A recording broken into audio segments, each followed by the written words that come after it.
Hey guys, it's Matt. I've done segments on this topic before. I've never done a full video on it. I've been talking about it for months.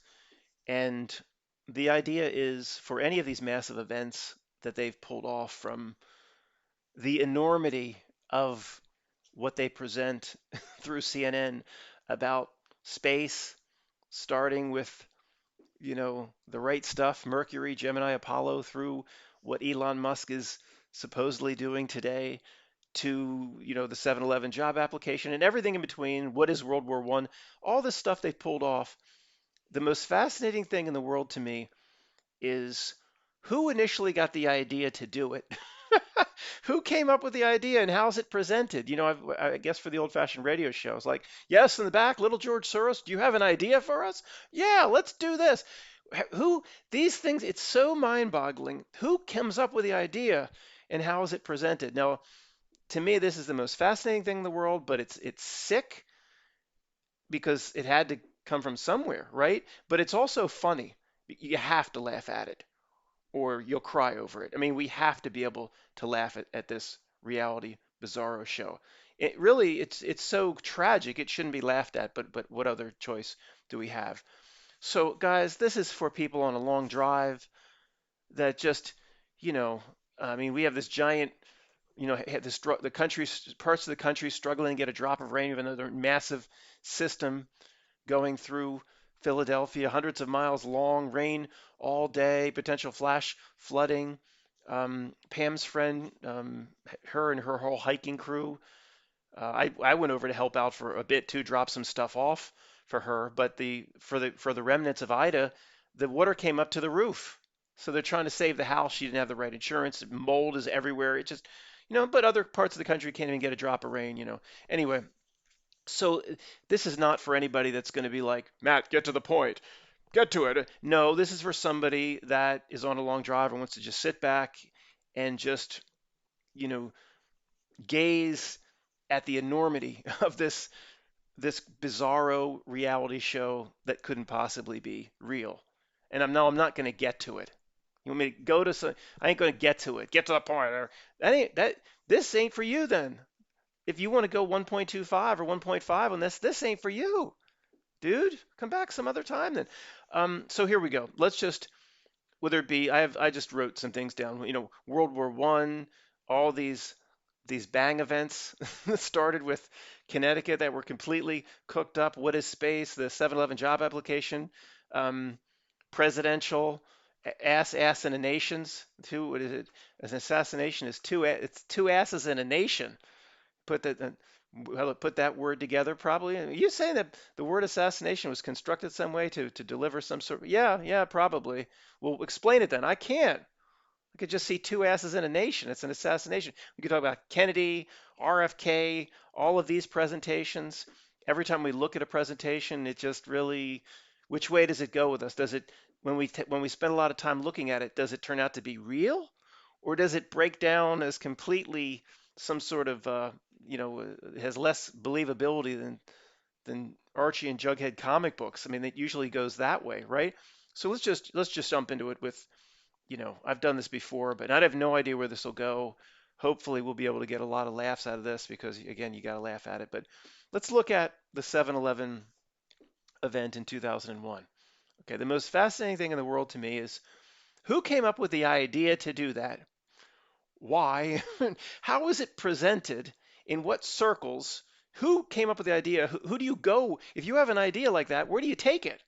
Where do you go? I know Invent Help comes on television. It says if you have an invention, here's who you go. I have a great invention idea. So now I have somebody I can call. If you have ideas to put forth the massive 2-into-1 overcoming duality ritual, whatever the 7-Eleven is, who do you go with? Who do you present that to? So just start with the basics. Whenever we have no idea where we're going, you go back to the basics. So what are we dealing with on the and I'll be brief about this part. What are we dealing with on the 7-Eleven event? Well, and if I also say if we know for sure or 100% certainty, obviously in terms of weird dark stuff like this, I and nobody in our circles knows 100%. But you could see, so I don't mean to say we know for sure this, but it is close to 100%, of course. that when these towers were constructed in 1968, um, they knew they knew what was going to go down. Okay, 33 years later was 2001. So even before they broke ground, the final planning had already been planned out. Okay, that's okay. Again, I don't need to apologize if I say 100%, but you know what I mean. Um, so the idea came before 1968. So the first thing there is it did it come a few months before, or did it come 1,000 BC before? Did they is it go back that far? Did the real pyramid spaceship in Stargate landed? The thing that travels the interdimension. I mean, who knows? Who knows? We'll never know. We'll never know.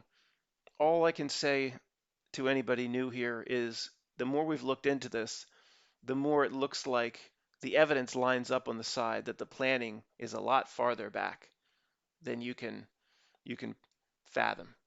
If you think a lot of in the truth community think that, oh, good people came and fought a certain war, and you give me liberty or give me D, and then they put a country on the right footing, and then it was hijacked again, Matt. It was no, as you look into it, this stuff's planned out a long way back.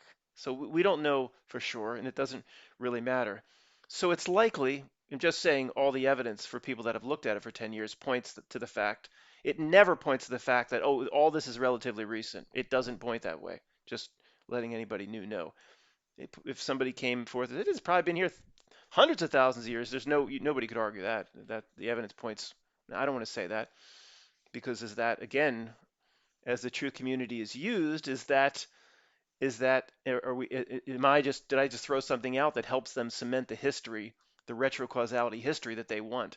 We have to be very careful of that. We need to start when we see something, we need to start just proclaiming it out in the middle of the grocery store. I don't abide by that, or I don't conform to that, or I don't know the right words right now. They're not. I'm drawing a blank, but you know what I mean. To nullify its power, we need to do that as much as we can. And in this body, in this avatar, we don't know for sure what effect that has. We don't know ourselves. We don't know our true nature or power. So why shouldn't we err on that side that we actually have influence in that regard, like I ended the last video on. So we'll talk more about that and keep that theme current. But the evidence is, this stuff's not planned, in the spring of 1968. But so whatever it may be, it doesn't matter. The spring of 1968, Bryan Adams, summer of 69. It couldn't be Bryan Adams, summer of 69 because they started construction in 68. Albert Pike's group around a campfire. Who knows? He called for 3 world wars, right? That's what he predicted. He got it right. By certain definitions, other things have been world wars. So there's more than 3. But okay, the key is just, and are we going to come up with anything here? No, but who comes up with the idea? And who do you present it to? Let's just do it. What is it? Is it a meeting of certain groups after the Civil War, or maybe right after World War II? They said, yeah, meet, and it's not meet any. It can't. To me, guys, what pulls this off is not. I've said this before. It's not humans. It's not. That doesn't mean little green men. It just means just picture men and women sitting down having Do we? You ordered out sandwiches. What do we got? I don't want tuna subs. Did you get Italian? Just regular people wanting certain types of food, and then it doesn't sit right, like a bit of bad beef, Scrooge's bad beef, and then you have to run to the John. No, I don't think little people like that have those issues can pull all this off. Doesn't mean little green men. It could be anything. It could be an ancient knowledge that some of them regularly got their hands on that makes it past what a human being should be able to pull off in the avatar. For example, I mean, it could be an interdimensional relationship with something creepy on the other side of the ether. It could be anything. but it's just not regular men and women in the secret societies. Okay, we've talked about that. That is first grade truth. But if there's a hybrid middle ground, remember in Crouching Tiger, Hidden Dragon, was it what was the I forget the old woman that taught the kung fu to the young girl. She got a hold of that Wu Dan manual. So she would have never been able to do that kung fu on her own. And the young girl interpreted the Wu Dan manual to be able to fly and do all this kung fu stuff. So they got their hands on something powerful or something occult. So maybe it's just as simple as whatever was here. I don't know what was here. Atlantis, Lemuria, the pyramid spaceship that came down in Stargate. What maybe they have their hands on something that allows them to pull certain reality buttons and levers, like um, whenever something has this legend and lure, like the Library of Alexandria and it burnt down. I mean, come on, it's just those legends exist to carry through probably another meaning, to carry another meaning through time. Or what's hidden in the Vatican Library. Nobody can go down. 60 Minutes just goes down with some cameras and they can show a few things. And Robert Langdon in Angels and Demons rips out one page and then the whole world almost comes to an end. Oh, you ripped out one page? I'm here trying to save you from a CERN antimatter explosion. All they care about is one page ripped out, and he's trying to save them from a CERN antimatter explosion. That's a truth drop. So if the George Bush creatures or things that are no more special than George Bush and Dick Cheney have their hands on the Wu Dan manual of buttons and levers. Well, they're getting power from somewhere or an understanding. That's not just regular men and women. So the regular men and women are the on the ground implementers of all of this stuff. And even that's a reality breakdown. How many people would have to potentially be in on it? So yeah, it's after World War II. I don't know. Let's just have fun with it. Who knows? Just to get a laugh. After World War II, what are we going to do? Korean War's coming up, of course. All of it planned out, so eventually can put Kim Jong Il in place and Kim Jong Un in place and create that controversy going for 50 or 60 years. What are we going to do now? And it's not the meetings you've heard about, like Alex Jones running around with his crew at Bilderberger, what is it? Build a good burger, and meetings like Davos, Switzerland, and so Bohemian Grove, and what's the other place that mean? It doesn't. If you've heard about it, obviously, if we've heard about it, it's not where the shit goes down. So who knows where the meeting is? Maybe they were meeting with Megatron on the far side of the moon, the dark side of the moon. Pink Floyd was playing. They're actually on the dark side of the moon with Megatron. So what are we going to do now after World War II? Anybody? And it's like nobody. This whole we've got a whole audience here of the darkest mastermind creeps of Doctor Evil's here. The real Doctor Evil with Mini Me. I'm not talking about Bezos from Amazon. I mean, the real Doctor Evil's there. Some Hannibal Lecter's here. There's the father of Melvin P. What are we going to do? Nobody has any answers. I assembled a room of evil geniuses. Yeah, in the back. Don't you serve coffee? Yeah. What's your name? George. Oh, you're little George Soros. Okay. Who knows who presented it? What are we going to do? Well, we know that we want to usher in the new millennium on the date that we believe to be the first day of the new millennium in the first year, and we need to do something big, right? Yeah, keep going. You in the mailroom, keep going. Well, I propose, if me being little George, I propose we construct two gigantic towers in cube fashion, both of which will be 110 stories high. That'll code the 11 in each tower, and then we build them knowing the date they're going to come down, and we plan that out even before we break grounds. And then we can push forward our two into one religion and build a one world trade.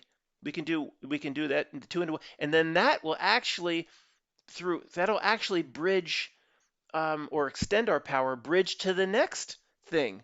And we have ideas about that. The next thing that we're going to pull off in 2020. What? And you're going to remember, I did this before, but what am I going to do? You're going to go place. You're going to get him out of the mailroom. This kid's going places. Did you hear, everybody? Did you hear what he just put forth? Who comes up with the idea? I know this is getting stupid, but who comes up with the idea, and how do you present it? Who do you write that to?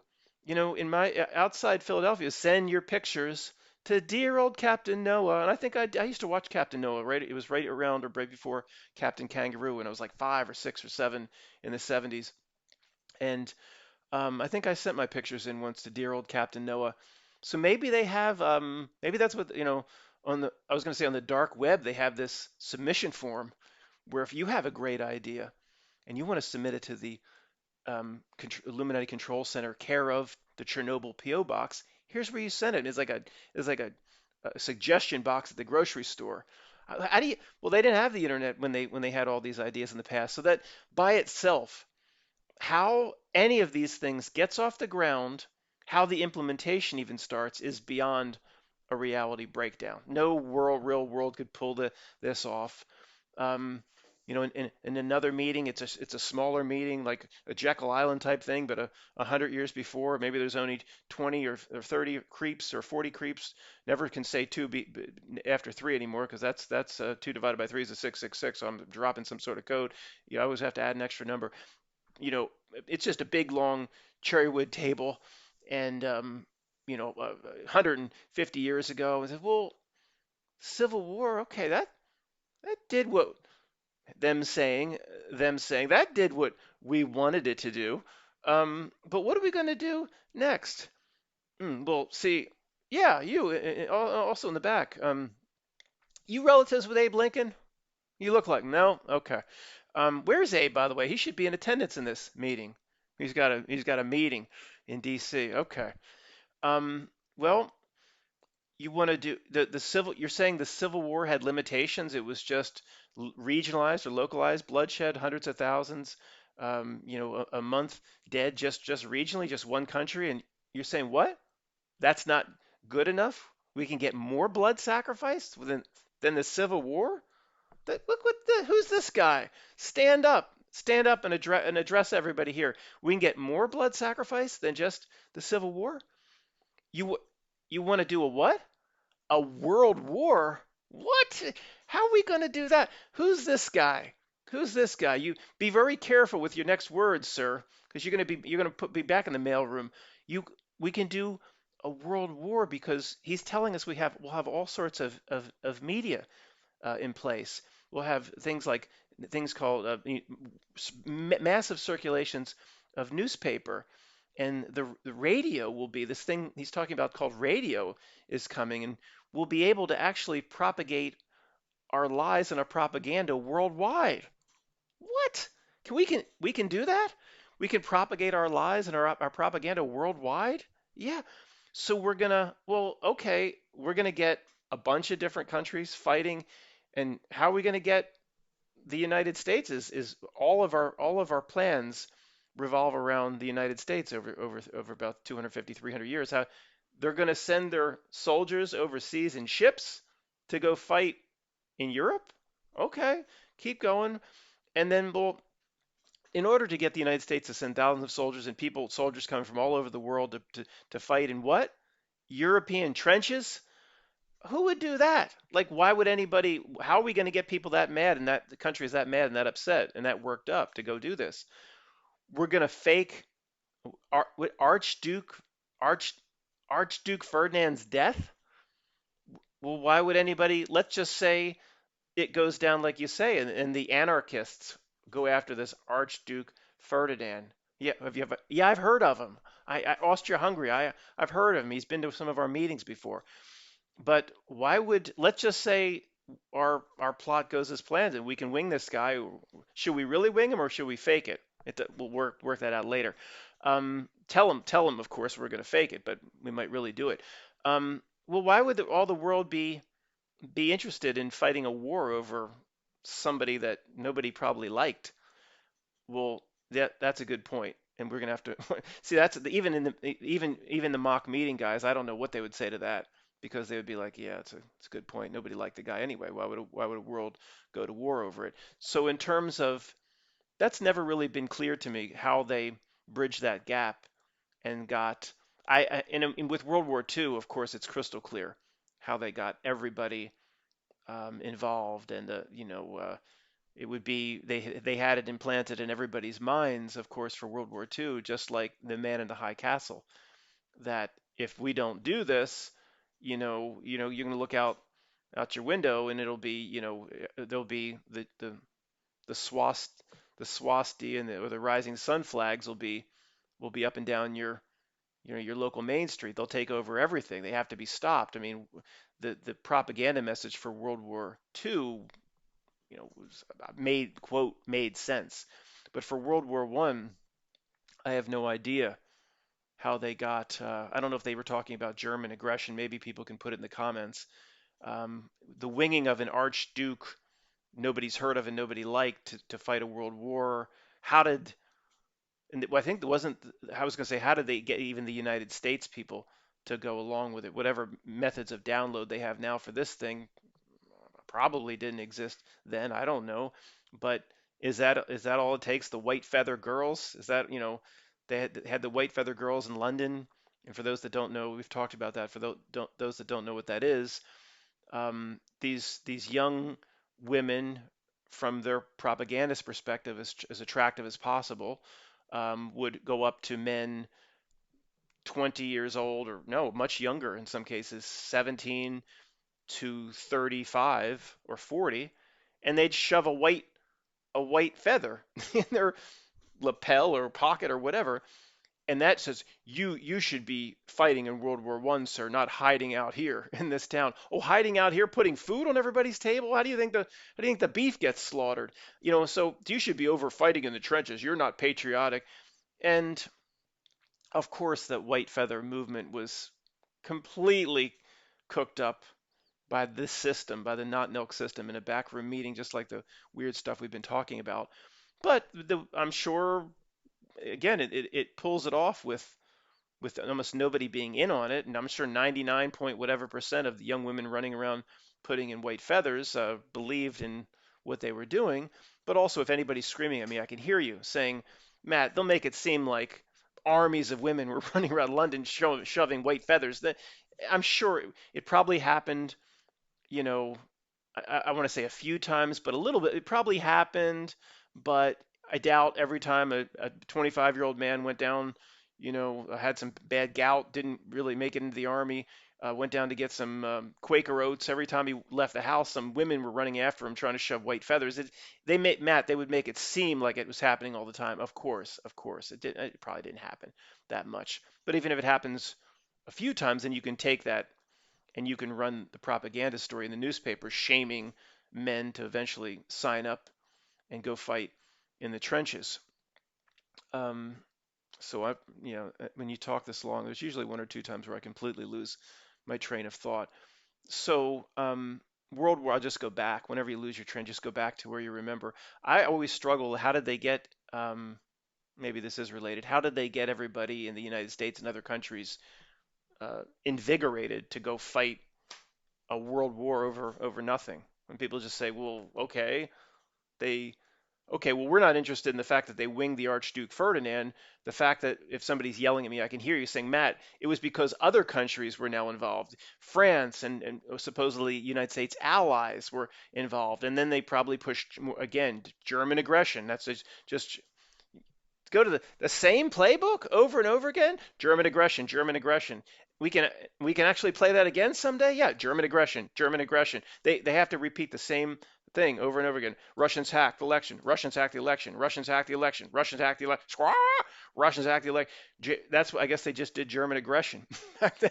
So that's probably what they. So now that the United States saw that, Europe's is in jeopardy, and the Weimar is going to take over the whole world. I don't know how they got people interested in some girl put a white feather. I don't know. I don't. Did the white feather movement make it to the United States? I don't know. It was mostly about, I guess, London.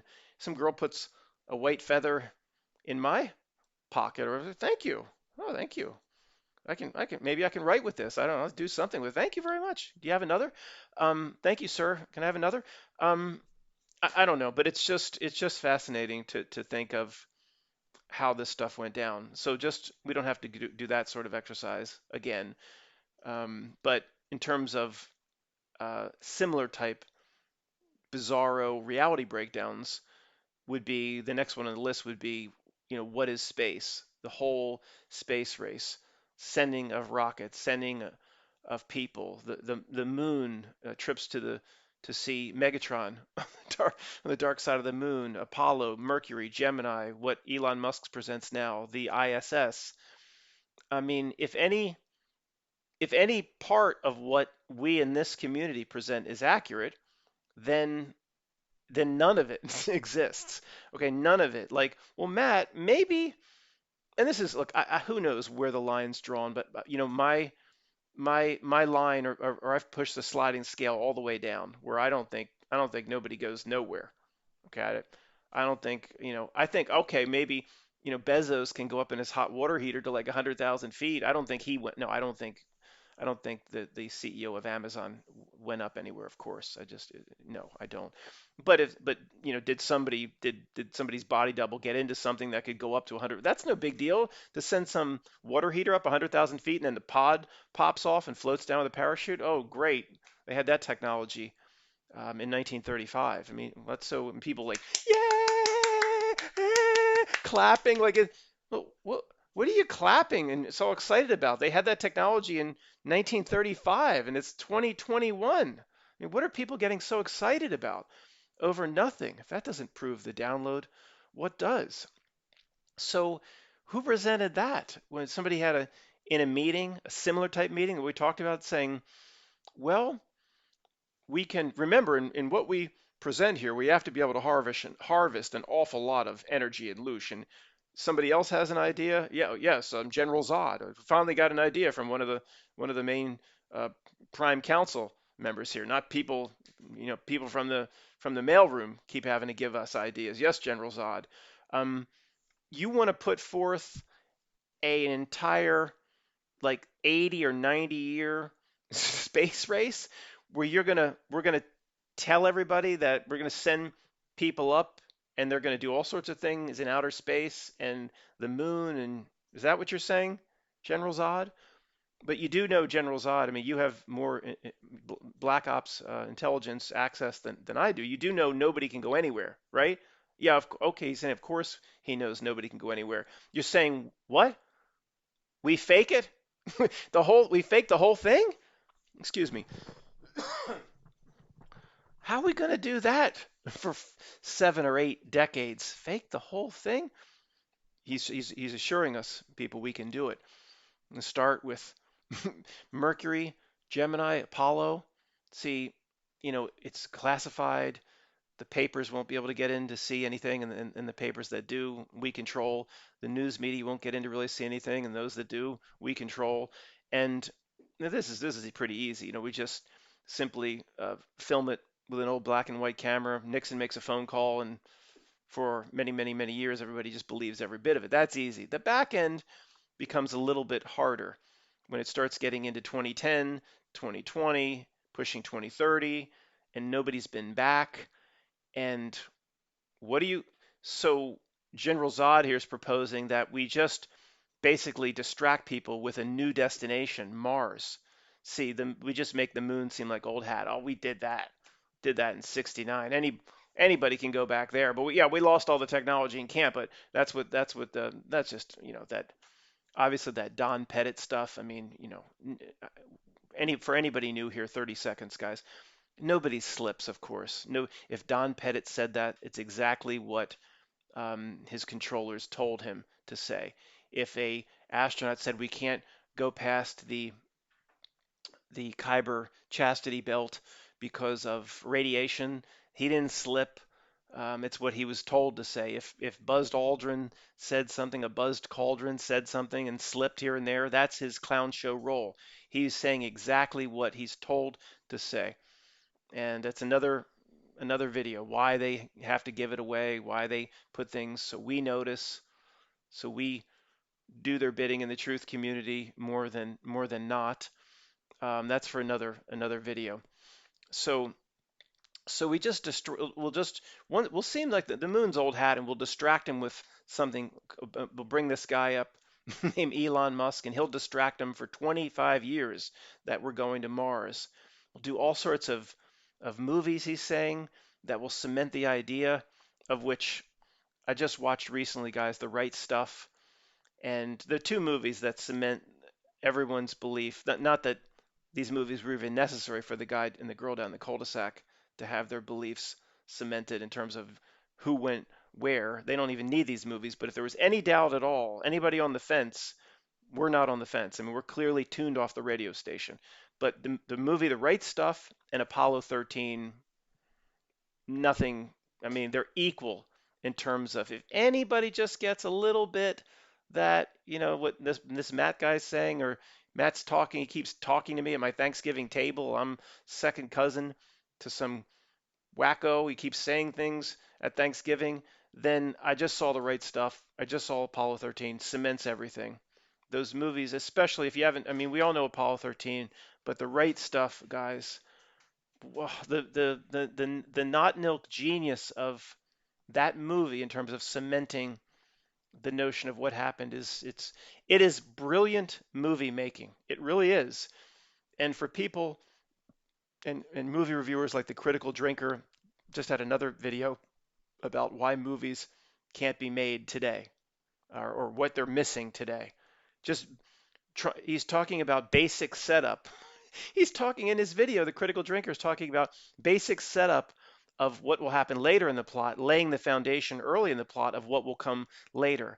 Like, like nobody in Hollywood has any understanding of stuff that you learn literally in your first semester in theater school, or Juilliard probably teaches in theater class in the first week of school. All these, these majors. I don't know if it's related to the major of communication. I don't know if you want to become in the movie industry. I don't know what you major in. I don't, but the Critical Drinker is trying to explain the basics. I assure you, Critical Drinker, that all of Hollywood has not forgot the ABC 1, 2, 3 basics of how to put basic plot elements in place. If it's not if it's not being done properly, it's all on purpose. Now, if the Critical Drinker doesn't quite get this at this point, then I'm just going to be very skeptical that channel's fulfilling a role like it likely is for the system itself. But I mean, it's obvious. So I was talking about The Right Stuff, and it's so one of the points I forgot to make is it's so well done that to go watch that movie and to say you couldn't do something similar today. The directors and producers of today are just completely clueless. Even if you took a different topic and you just mimicked the way The Right Stuff was done, mimicked every part of it, you could pull it off with a different theme, not the space race, but something completely different. There isn't a whole, you don't need new ideas because great movies have been made since Casablanca. You can just mimic how they were made. So when nothing can be made properly today, it's all on purpose to destroy. But the purpose of video is not to get into that again. The not milk system is out to destroy anything that was once good. We'll talk about that again some other time. But the beginning of The Right Stuff, guys, I do believe is pretty accurate. It's talking about, before they get into any space stuff, it's talking about test pilots. I drove out to Edwards Air Force Base it's in the middle of nowhere, it's desert. The way they portray Yeager and these test pilots trying to break the speed of sound, which in these test experimental planes, and these guys, they show them making no money, risking their lives weekly, living in very, very poor conditions. There's nothing out there. It's just this desert testing grounds for planes trying to. I think that whole presentation of the test pilot, the forgotten test pilot, that did play a major role for the Air Force or whatever. And I'm not, whether that's good or bad is not the point of this. Obviously, overall, anything that benefits the not-milk system is not good. But I'm just saying that that first 20 minutes of that movie is a pretty accurate, generally accurate presentation of what I understand in terms of these test pilots. Of course, once they start, orbiting the Earth, then that's where they any great movie that's going to lay down a lie is going to have a huge truthful element to start the movie, and it does that brilliantly. Also, I love the part where I'll get off the right stuff in a second, guys. Um, oh, I forget. I always forget the guy's name. It's the same as the father again from The Parent Trap, who was in The Rookie. It's one of his first movies, I guess. The right stuff. He was very young. I guess it's John Glenn. Ed Harris is going to orbit the Earth, whatever they're trying to get orbit 6 or 7 or 8 times, and he's traveling down to Australia because, again, for anybody that's at all confused, I don't think anybody goes anywhere. Okay, I'm just gotta stop saying that. You should know where I'm coming from by now.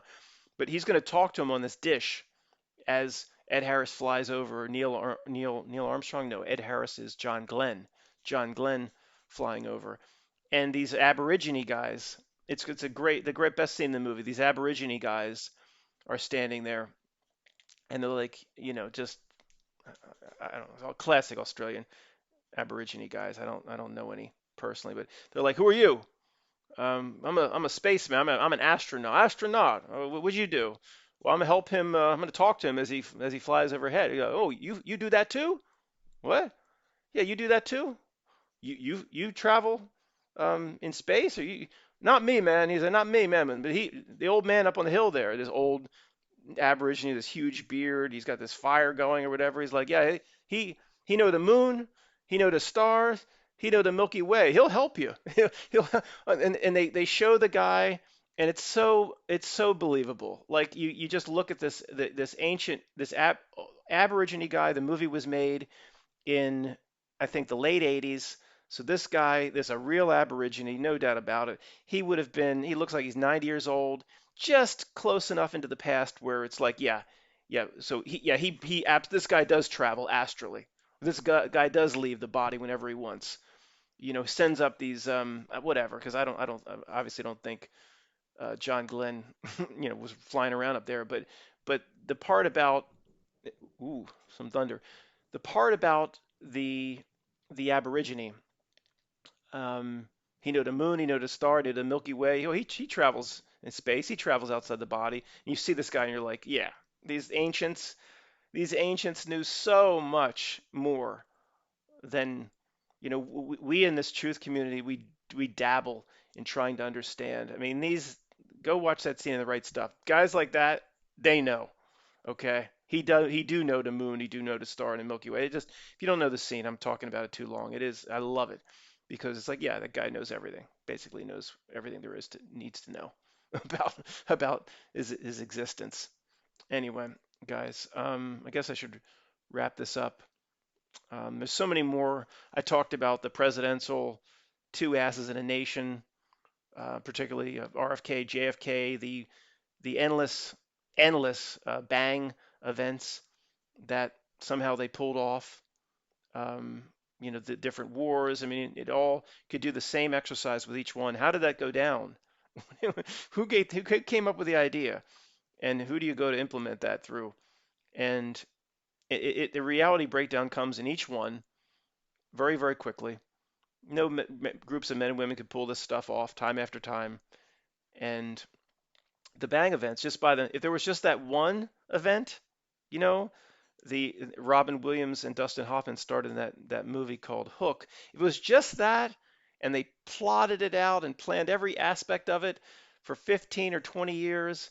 And well, Matt, don't you've heard the stories? They all closed in their home on the same date, and it was the Truth or First Grade, the capstone event, and they all closed in their home at the same time, and they brought people in over the course of several years, and it was meticulously planned out. And okay, if that's all they did, if they to pull something like that off, then the community has to somehow be kept quiet. And you've got Rob, who's associated, of course, with Free Voice, and I send the videos to Rob, and he's like, I live up here. I know, of course, I'm with you, Matt, on this whole thing, but he's like, I'm 20 minutes from there. I know all sorts of people that know people, not that particularly that died, but he's like that people were like involved and they were like, how do you, they believe every aspect of it. How? How? Rob doesn't believe it, but he's like, how do they do this? It's a reality breakdown. And that is not a cop out. That's not a cop out. Nobody can come with an explanation on how all this pulled off. Most of the truthers will say, well, that's fake, but they won't go into the weeds as to how quickly the reality breakdowns come. When you say, well, how would you do something like that? Who do you call? Ghostbusters? Who do you even with the there's a gambling town. There's a gambling town. I don't know out where they don't get no rain, and the Raiders are there. Could you say Raider Town? The Oakland Raiders moved out there, and that thing. But then you have 600 to 800 police, fire, first responders, and that not if there's nothing there and then nothing happened. Well, how do you control all that? Plus we've talked about controlling the hospitals when nobody comes in. Just paid and threatened every time. Paid and I heard that for 10 years. Just I have that I bought that for some reason. I find it funny that I put it on my dash, the Staples easy button. That was easy. I should redo the voice in that button and just hit. You can hit the Staples easy button and just say paid and threatened, paid and threatened, paid and threatened. Paid. Just keep hitting the button over and over. I need to redo the voice. If anybody can redo the voice on a Staples easy button for a paid and threatened, let me know. Just pull it out as a prop. There's no way. And it's not a cop out to say, well, Matt, you don't know. Well, I don't know. How am I supposed to know? How am I supposed to know? I don't get on the backs of Game of Thrones dragons with the what was her name? The blonde-haired queen. You take the knee and then go travel astrally. I don't know. I don't know. Of course, I don't have the answers. But it's not a cop out to say reality breakdown and buttons and levers we don't understand because how are we gonna? We're not gonna understand it. I mean, I don't think most of the people that you would consider in privy to the back room that Jared serves, Targaryen, sorry, her name was Targaryen, whatever, Targaryen princess. I don't think most people in the back rooms who get served by Jared, and the more I think about it, that he is so creepy. I shouldn't even, I think he returned to his home planet and whenever he comes back, I think he gets served. You want if he's one person that could walk through a rose garden and have them all wilt over dead. I mean, I don't think he's not running around serving. I think in terms of I should have corrected that a long time ago, but it's just a funny meme. He's so creepy that Donald Trump is probably running up to him with little pigs on blankets and hors d'oeuvre trays. I don't. He's probably not, but maybe he is serving just a whole higher level of interdimensional creeps. Who knows? Who knows? It's not a cop out to just say, oh, here he goes. He doesn't know, so he just comes forth with reality breakdown. Well, you know how all this was planned out. I mean, nobody. We're not ever going to know in this avatar. But anyway, guess that's long enough, guys. I'll make sure. I have to make sure. Oh, by the way, I was going to make sure that the number doesn't stop. The last video, I was commenting on Danny Mindley's video about they need. He said they need your money because certain money that comes off the back of sweat equity, labor has a energy to it, a loosh that they harvest or likely harvest. And it was it 27? It was the coding 277 plus 2 and the seconds was 11. And I assure you, I put a comment. Am I surprised? No. Um, Anytime I was gonna say I'm not gonna apologize for those numbers, and somebody yelling at me like Matt, you're apologizing for the numbers again. I don't plan it, of course, and these numbers are nothing to be afraid of. Okay, even the 33, they use their numbers. These numbers carry power in and of themselves, right? They're not bad or good. It's how it's used. to run from it, oh, well, you can't say 33, and to run from it is to then fine, then you're just giving them all the power. That they're not, it's not, they didn't create the number and put the power on it. They recognize, that, in my opinion, I don't know, I don't run in these dark circles. In my opinion, they recognize the power of the numbers. So to run from the number is running from a potential power source here in this realm. It's idiotic. It's like Vin Diesel says in The Last Witch Hunter, which in some respects it's not too good, but it's interesting movie in some respects. He says elemental magic is neither bad nor good. It's all how it's used. So it's no difference with the gematria here. So, but no, I don't. I think these numbers are also are reality markers, and I'm not surprised that it coded to the 9 plus 1 plus 1 in my last video. Nor would I be surprised when I blindly hit stop here. This doesn't code into something, but it's not going to happen every time. Just saying. Obviously, I don't plan it, and I'm not gonna like change my video anymore based upon numbers or worrying about people commenting. Oh, he dropped a number. He must be a shill. Okay. Thanks, guys.